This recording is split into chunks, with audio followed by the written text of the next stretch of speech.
Hello मेरे प्यारे बच्चों, कैसे हैं आप सब। आई होप आप बहुत ही अच्छे होंगे, स्वस्थ होंगे, मस्त होंगे एंड सेफ होंगे और अपने एग्जाम्स की तैयारी में बिल्कुल जोरों शोरों से कर रहे होंगे। ठीक है, तो आज का जो हमारा सेशन रहने वाला है वो काफी मोस्ट इम्पोर्टेंट रहने वाला है, क्योंकि आज की क्लास में हम पढ़ने वाले हैं एक बहुत ही इम्पोर्टेंट टॉपिक जिसका नाम है प्रकाश संश्लेषण। ठीक है, ये क्रिया जो है वो काफी मोस्ट इम्पोर्टेंट होती है। पौधों में पोषण जो है इसी क्रिया के द्वारा होता है।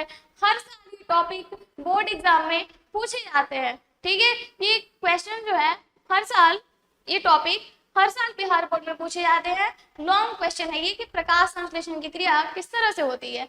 ठीक है, तो इस प्रकाश संश्लेषण को आज हम पूरे तोड़फोड़ के साथ बताएंगे कि प्रकाश संश्लेषण कहाँ होता है, कैसे होता है, सब कुछ जानेंगे। इस सारी क्रियाविधि को आज हम लोग जानने वाले हैं। तो चलिए शुरू करते हैं। सबसे पहले हम ये जान लें कि हम चैप्टर कौन पढ़ रहे थे। हम चैप्टर पढ़ रहे थे जैव प्रक्रम पोषण। ठीक है, तो हम पिछली क्लास में हम पढ़े थे कि जैव प्रक्रम क्या होता है। ठीक है, उसके बाद जाने थे कि सजीव और निर्जीव में क्या अंतर है। उसके बाद जाने थे कि पोषण क्या होता है, पोषण कितने प्रकार के होते हैं, पर पोषण कितने प्रकार का होता है, यहाँ तक हम पढ़े थे। ठीक है, चलिए इन सारे टॉपिक्स को एक बार रिवाइज कर लेते हैं, उसके बाद हम अपने नेक्स्ट टॉपिक को शुरू करेंगे। ठीक है, तो चलिए आपका जो फर्स्ट टॉपिक है वो जैव प्रक्रम था। जीवों में संपन्न होने वाली वे सारी क्रियाएं जिनके द्वारा जीवों का अनुरक्षण होता है उसे कहते हैं हम लोग क्या, उसे कहते हैं हम लोग जैव प्रक्रम। ठीक है, अनुरक्षण में जीवन जीना। ठीक है, मनुष्य जिन क्रियाओं को करके अपना जीवन जीता है उसे हम लोग जैव प्रक्रम कहते हैं। ठीक है, अब ये क्रियाएं कौन कौन सी हैं। ये क्रियाएं हैं पोषण, श्वसन, परिवहन, उत्सर्जन। ये सारी क्रियाएं जो है जैव प्रक्रम के अंतर्गत आती है। ठीक है, इसके बाद हम सजीव और निर्जीव में अंतर को जाने थे। उसके बाद हम जाने थे कि पोषण क्या होता है। वह प्रक्रम जिसके द्वारा जीव पोषक तत्वों को ग्रहण करके उसका उपयोग करते हैं उसे हम लोग पोषण कहते हैं। जीव भोजन करते हैं, ठीक है, उनसे उनको क्या मिलता है, पोषक तत्व। पोषक तत्व मिला, ठीक है, तो उनको मिली ऊर्जा, और इस ऊर्जा का उपयोग ये जैविक क्रियाओं को करने के लिए करते हैं। तो ये सारी क्रिया जो है ये पोषण कहलाती है। ठीक है, अब आगे हम पढ़े थे कि स्वपोषण और परपोषण क्या होता है। ठीक है, तो स्वपोषण में पढ़े थे कि वैसे जीव जो अपना भोजन स्वयं संश्लेषित करते हैं, किसी अन्य जीवों पर निर्भर नहीं रहते हैं, उसे हम लोग स्वपोषण कहते हैं, और ऐसे जीवों को कहते हैं हम लोग स्वपोषी। ठीक है, इसके एग्जाम्पल हैं सभी हरे पेड़ पौधे, शैवाल, ये क्या होते हैं, ये सभी स्वपोषी होते हैं। आगे हम पढ़े थे कि परपोषण क्या होता है। वैसे जीव जो अपना भोजन स्वयं संश्लेषित ना करके किसी अन्य स्रोतों से प्राप्त करते हैं उसे हम लोग परपोषण कहते हैं, और ऐसे जीवों को कहते हैं हम लोग परपोषी। ठीक है, इसके एग्जाम्पल क्या है, सभी जीव जंतु, कवक, ये सभी क्या होते हैं, ये सभी जो होते हैं वो परपोषी होते हैं। ठीक है, अब आगे हम जाने थे कि परपोषण कितने प्रकार के होते हैं। परपोषण 3 प्रकार के होते हैं, वृद्धजीवी पोषण, परजीवी पोषण, परिसंपोषण। वृद्धजीवी पोषण में हम लोग ये समझे थे कि वैसे जीव जो अपना भोजन सड़े गले पदार्थों से प्राप्त करते हैं उसे क्या कहते हैं, उसे हम लोग वृद्धजीवी पोषण कहते हैं, और ऐसे जीवों को वृद्धजीवी कहते हैं। अब वृद्धजीवी पोषण का एग्जाम्पल क्या है, तो वृद्धजीवी पोषण का एग्जाम्पल है आपका जीवाणु, प्रोटोजोआ, कवक, ये सभी क्या होते हैं, ये सभी वृद्धजीवी पोषण के अंतर्गत आते हैं, इनमें वृद्धजीवी पोषण होता है। ठीक है, आगे हम पढ़े थे परजीवी पोषण के बारे में। ऐसे जीव जो अपना भोजन किसी अन्य जीवों से प्राप्त करते हैं, ठीक है, लेकिन उसे मारते नहीं है। एक जीव दूसरे जीव से अपना भोजन प्राप्त करता है लेकिन उसे मारता नहीं है। ठीक है, अस्थायी या अस्थायी के रूप में अपना भोजन प्राप्त करता है, उसे हम लोग परजीवी पोषण कहते हैं। ठीक है, इसका एग्जाम्पल हम लोग क्या जाने थे, इसके एग्जाम्पल में ये जाने थे कि जो जू, जोक, अमरबेल, ये सभी क्या होते हैं, एंटोमीबा, हिस्टोलिटिका, ये सभी परजीवी पोषण के अंतर्गत आते हैं। ठीक है, आगे हम जाने थे कि परिसंपोषण क्या है। ऐसे जीव जो अपना भोजन ठोस या तरल के रूप में ग्रहण करते हैं उसे हम लोग परिसंपोषण कहते हैं। ठीक है, और ऐसे जीवों को कहते हैं जिनमें परिसंपोषण होता है उसे कहते हैं हम लोग परिसंभोजी। ठीक है, इतना हम लोग समझ गए थे। इसके एग्जाम्पल में जाने थे कि अमीबा, मेढक, मनुष्य, इन सभी में क्या होता है, इन सभी में परिसंपोषण होता है। ठीक है, अब जो हमारा नेक्स्ट टॉपिक रहने वाला है वो है प्रकाश संश्लेषण। पौधों में पोषण किस तरह से होता है, तो प्रकाश संश्लेषण की क्रिया द्वारा होता है। तो इस क्रिया को आज हम बिल्कुल डिटेल से यहाँ पे पढ़ने वाले हैं कि क्या होता है प्रकाश संश्लेषण, कहाँ होता है, किस तरह से होता है, कौन कौन से पदार्थ जो है इसमें भाग लेते हैं, तो सबको आज हम पढ़ेंगे। ठीक है, तो चलिए शुरू करते हैं। आपका टॉपिक है पौधों में पोषण। ठीक है, अधिकतर हरे पेड़ पौधे जो हैं अपना भोजन स्वयं संश्लेषित करते हैं। सारे पेड़ पौधे नहीं, लेकिन अधिकतर जो हरे पेड़ पौधे हैं वो अपना भोजन स्वयं संश्लेषित करते हैं। अब बात आती है कि ये अधिकतर जो हरे पेड़ पौधे हैं ये अपना भोजन कैसे प्राप्त करते हैं।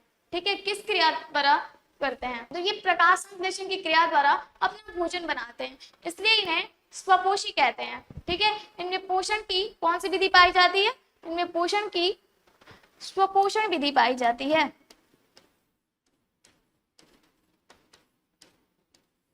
इनमें पोषण की स्वपोषण विधि पाई जाती है। ठीक है, यहाँ तक समझ गए। अब हम समझते हैं कि ये प्रकाश संश्लेषण क्रिया क्या है।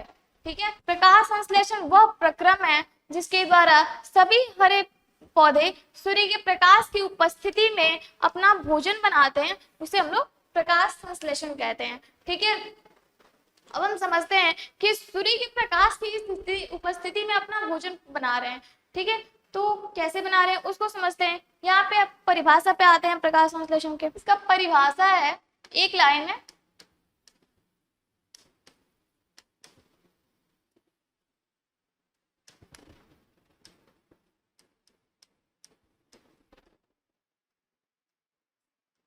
सौर ऊर्जा या प्रकाश ऊर्जा का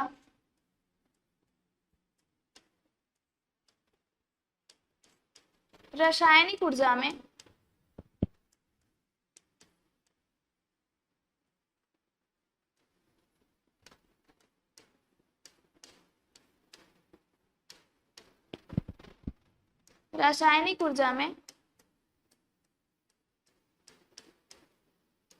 परिवर्तन। हमें बस इतना ही बताना है। जब हमसे कोई पूछे कि प्रकाश संश्लेषण क्या है तो हमें बस इतना बताना है कि सौर ऊर्जा या प्रकाश ऊर्जा का रासायनिक ऊर्जा में परिवर्तन। ठीक है, इस चीज को समझ गए कि क्या हो रहा है यहाँ पे, सौर ऊर्जा या प्रकाश ऊर्जा का रासायनिक ऊर्जा में परिवर्तन प्रकाश संश्लेषण कहलाता है। ठीक है, अब हम ये समझे कोई ना कोई तो होगा जो इस सौर ऊर्जा को रासायनिक ऊर्जा में परिवर्तित कर रहा है। कोई तो है जो इस सौर ऊर्जा प्रकाश ऊर्जा को रासायनिक ऊर्जा में परिवर्तित कर रहा है, तो वो कौन है। तो इसको आगे समझते हैं कि वो कौन है जो इसको रासायनिक ऊर्जा में परिवर्तित कर रहा है, तो इसको समझते हैं। अब हम समझते हैं कि प्रकाश संश्लेषण का स्थान क्या है। ठीक है, जैसे हम प्रकाश संश्लेषण जो है अपना भोजन कहाँ बनाते हैं, जो पौधे हैं अपना भोजन कहाँ बनाते हैं, ये प्रकाश संश्लेषण की क्रिया जो है वो कहाँ होती है। जैसे हम अपना खाना कहाँ बनाते हैं, तो हम अपना खाना किचन में बनाते हैं। ठीक है, वैसे ही पौधे अपना खाना कहाँ बनाते हैं, पौधों का किचन क्या है, तो इसको समझते हैं।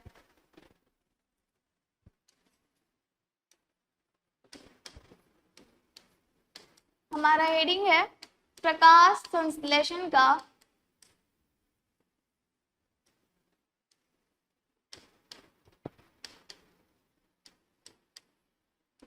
स्थान। ठीक है, ये रहा। अब ये हुआ आपका एक पौधा, ये पौधा हुआ। अब पौधों में क्या होता है, पत्ती होती है। पत्ती में क्या होते हैं, पत्ती में होते हैं हरित लवक। हरित लवक को इंग्लिश में कहते हैं हम लोग क्लोरोप्लास्ट।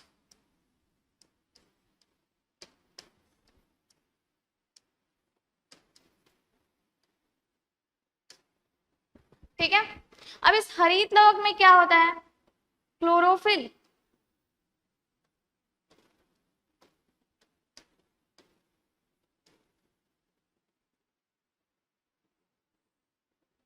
क्लोरोफिल को हिंदी में कहते हैं हम लोग पर्णहरित।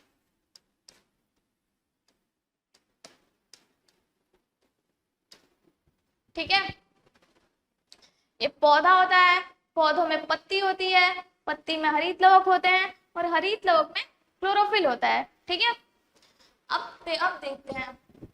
ये रहा हमारा एक पौधा, ठीक है, ये एक पौधा रहा। इस पौधे में होती है एक पत्ती, तो ये हुआ पत्ती। अब इस पत्ती में हरित लवक होता है, ये रहा आपका हरित लवक, ठीक है। तो प्रकाश संश्लेषण की क्रिया कहाँ पे हो रही है? तो प्रकाश संश्लेषण की क्रिया हो रही है हरित लवक में, यह है हरित लवक।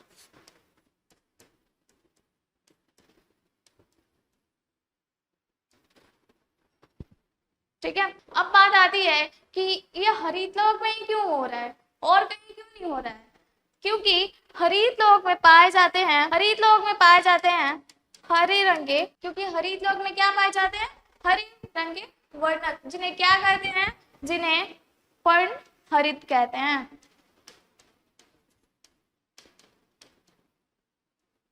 इसे क्या कहते हैं? इसे पर्णहरित कहते हैं, ठीक है। इतना समझ गए कि प्रकाश संश्लेषण का जो पौधे होते हैं वो अपना भोजन कहाँ पे बनाते हैं? पौधों का रसोई घर क्या है? तो पौधों का रसोई घर है हरित लवक। ये रहा पौधों का रसोई घर, ठीक है, इतना क्लियर है। अब हम समझते हैं कि ये जो क्लोरोफिल है ये किस तरह से काम करता है, ठीक है, क्या काम है आखिर इस क्लोरोफिल का? तो इस क्लोरोफिल के दो काम होते हैं।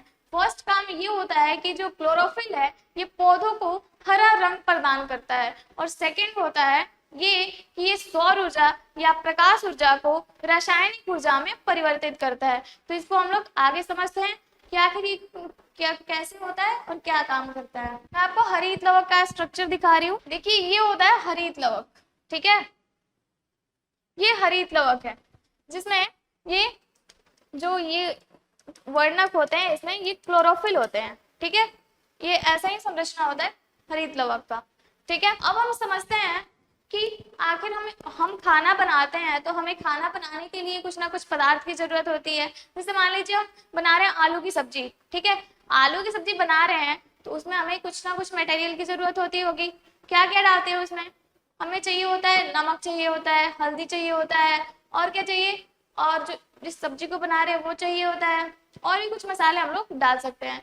लेकिन प्रकाश संश्लेषण की क्रिया के लिए सिर्फ 4 चीजों की जरूरत होती है। जो पौधे हैं वो 4 चीजों का प्रयोग करते हैं, वो किसी और से मांगने नहीं जाते हैं, वो प्रकृति से प्राप्त करते हैं। तो इसको समझते हैं कि किस तरह से प्रकाश संश्लेषण के लिए आवश्यक घटक कौन कौन से होते हैं, ठीक है। ये प्रकाश संश्लेषण के लिए जो आवश्यक घटक हैं वो ये हैं। प्रकाश संश्लेषण के लिए 4 पदार्थों की जरूरत होती है।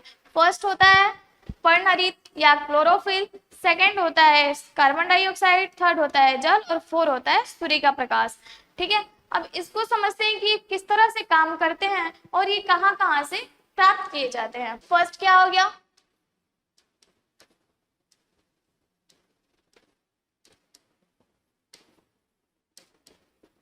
सूर्य प्रकाश, सूर्य का प्रकाश।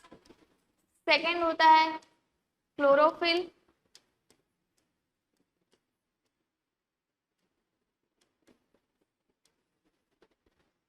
थर्ड होता है CO2, और फोर होता है H2O। इन 4 चीजों की जरूरत होती है हमें प्रकाश संश्लेषण क्रिया के लिए, ठीक है। प्रकाश संश्लेषण क्रिया के लिए सिर्फ 4 चीजों की जरूरत होती है, ठीक है। अब ये किस तरह से क्रिया करते हैं इसको समझते हैं। सूर्य का प्रकाश है, सूर्य का प्रकाश किस तरह से आया, किस रूप में आया?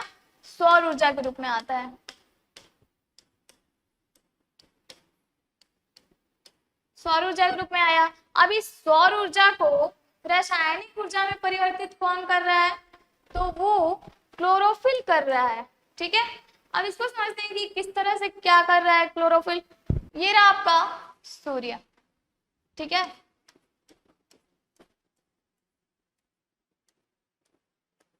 ये है सूर्य भगवान, ठीक है।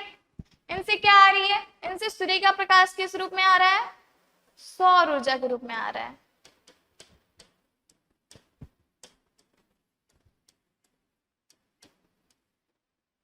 जब ये सौर ऊर्जा के रूप में आ रहा है तो इसे कौन रासायनिक ऊर्जा में परिवर्तित कर रहा है? यहाँ पे होते हैं,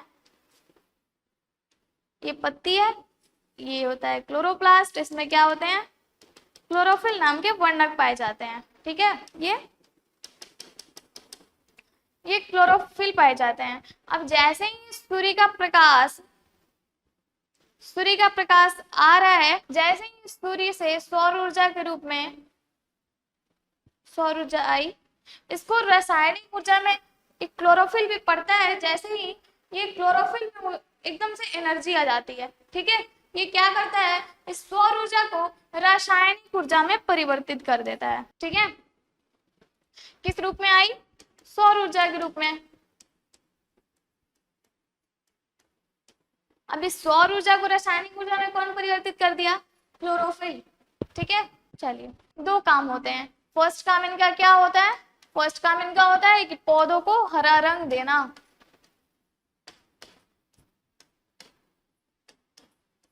पौधों को हरा रंग देना। और सेकंड होता है सौर ऊर्जा को रासायनिक ऊर्जा में परिवर्तित करना। सौर ऊर्जा को, ये काम यहाँ पे क्लोरोफिल कर रहे हैं। क्या कर रहे हैं कि पहला काम तो ये कर रहे हैं कि पौधों को हरा रंग दे रहे हैं, और दूसरा काम कि सौर ऊर्जा को रासायनिक ऊर्जा में परिवर्तित कर रहे हैं। ठीक है, अब यहाँ पे थर्ड आ रहा है CO2। CO2 किस तरह से प्राप्त करते हैं, किस तरह से पत्ती तक पहुंचता है CO2। तो पत्तियों के बाह्य त्वचा पे एक छिद्र पाया जाता है जिसे रंध्र या एस्टोमटा कहते हैं। क्या कहते हैं, इसे रंध्र या एस्टोमटा कहते हैं। अब ये जो रंध्र है, विसरण क्रिया के द्वारा वातावरण से जो CO2 ग्रहण करता है, उसको विसरण के द्वारा पत्ती तक पहुंचाता है। ठीक है, जैसे आप सुने होंगे कि रात्रि में पेड़ के नीचे नहीं सोना चाहिए। क्यों नहीं सोना चाहिए, क्योंकि रात्रि में जो पौधे होते हैं वो CO2 को छोड़ते हैं। ठीक है, क्योंकि रात्रि में प्रकाश संश्लेषण की क्रिया नहीं होती है, तो वो CO2 का उपयोग नहीं करते हैं। ठीक है, हम क्या लेते हैं, हम ऑक्सीजन लेते हैं, कार्बन डाइऑक्साइड छोड़ते हैं। जो कार्बन डाइऑक्साइड छोड़ते हैं उसे कौन ग्रहण करता है, पेड़ पौधे प्रकाश संश्लेषण की क्रिया के लिए उपयोग करते हैं। ठीक है, तो कैसे पहुंचा CO2 पत्ती के पास, जैसे हमारा जो स्किन होता है, ठीक है, हमारी त्वचा होती है, इसमें भी छिद्र होते हैं। वैसे ही पत्तियों की बाह्य त्वचा पे छिद्र पाए जाते हैं, जो क्या करते हैं, जो छिद्र होते हैं उनके द्वारा विसरण क्रिया के द्वारा वो कार्बन डाइऑक्साइड को पत्ती तक पहुंचाते हैं। ठीक है, अब तो इनके पास ये रासायनिक ऊर्जा में परिवर्तित भी हो गई, CO2 भी हो गया पत्ती के पास। अब हमें क्या जरूरत है, जल की। ठीक है, अब जल को कौन ले जा रहा है, अब जल को पत्ती तक कौन पहुंचा रहा है।